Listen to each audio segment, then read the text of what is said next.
Magandang buhay po mga kahabi, mga kapusong kolektor. Kaya atin lang pong ibabahagi itong bariyang ito para rin po dun sa mga hindi pa gaanong nakakilala ng bariyang ito, lalo sa mga non-collector po. So bihira na lang din po kasi ang bariyang ito.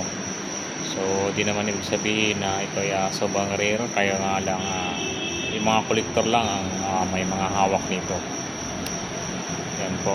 So ang sukat po nitong bariyang ito ay 34.5 millimeters ayon sa numista. So ating makilala ang larawang nakaugit nito ay ang larawan ni Dr. Jose Rizal. Ayan, may ating ipakilala ang bariyang ito. Atin munang basahin ang mga nakaukit nito. Yan, ito po ay Collion Leper Colony. Yan po yung Collion Leper Colony. At sa ibabang bahagi at makikita ang literang nakaukit ay Philippine Islands. Tingnan natin sa likurang bahagi. Yan po ay logo ng pamamahala ng Amerika. Dahil ito ay kung ating mapapansin yan sa ibabang bahagi, medyo dilak kagandahan natin. Ayan, makikita natin 1925. So panahon po ito nung pinamamahalaan tayo ng Amerika ang bansang Pilipinas. So ayan, nakaukit sa itaas na bahagi kaya Philippine Health Service. Then yan, nakaukit naman sa ibaba ang 1925 at 1 piso. So 1 piso po ang bariyang ito, pero ito po ay coin or token. So noon po ito ay inisyo bilang token, pero ginamit itong bilang pera, bilang barya nung panahon nito. So ito po, ang tawag nito ay Collion coin. Ito po ay Collion coin. So inilabas po ito noong 1925. So ang Collion coin ay mayroong 6 na issue. Simula sa 1913, mayroong inilabas ng 1920, at ang ikatlong issue 1922, at ito ang ika-4 na issue 1925. So mayroon din namang inilabas ng 1927 hanggang 1930 na iba't ibang denomination. Yan. So ang 1925, medyo dumilim ito. Ang bariyang ito, ang 1925 ay isa po itong copper nickel or copper nickel. May sukat na 34.5 millimeters at ang timbang niya ay 37.7 grams.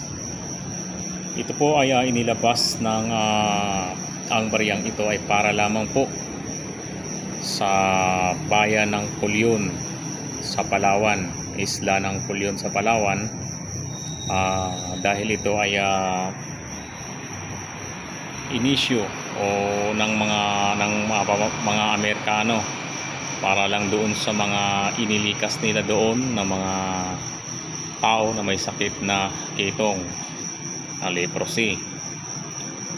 So bawal po ito gamitin sa labas ng Collion Islands.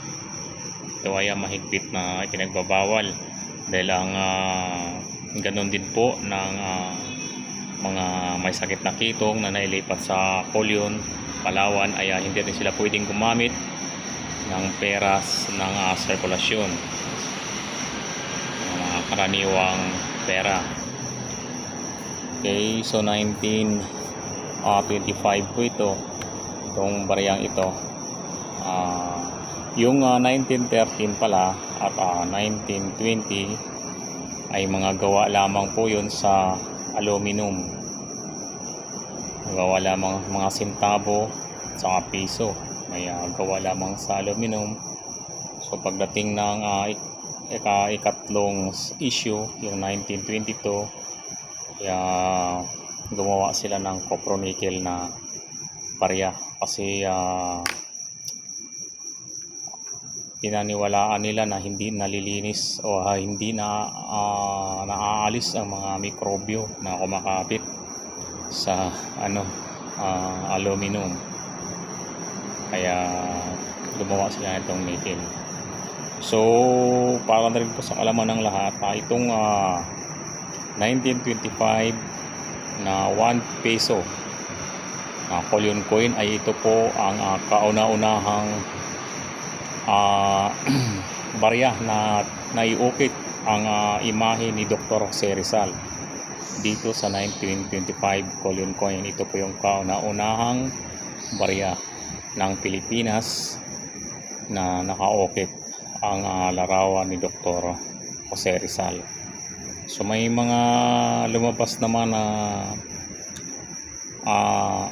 ang larawan ni Dr.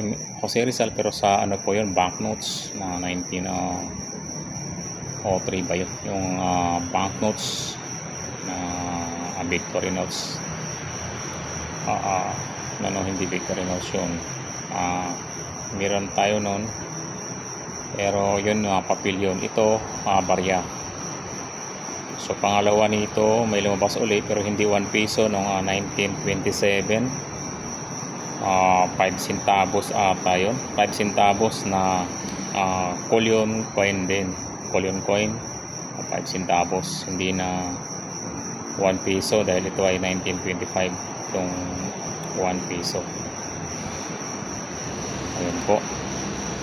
So yun lang po mga kapusong kolektor. So maraming salamat po. Nagustuhan po ninyo, sana po paki-subscribe naman sa aking bagong channel, mga Pusong Kolektor TV. Maraming salamat po mga kapusong kolektor. Gabayan po tayo palagi ng Panginoong Diyos.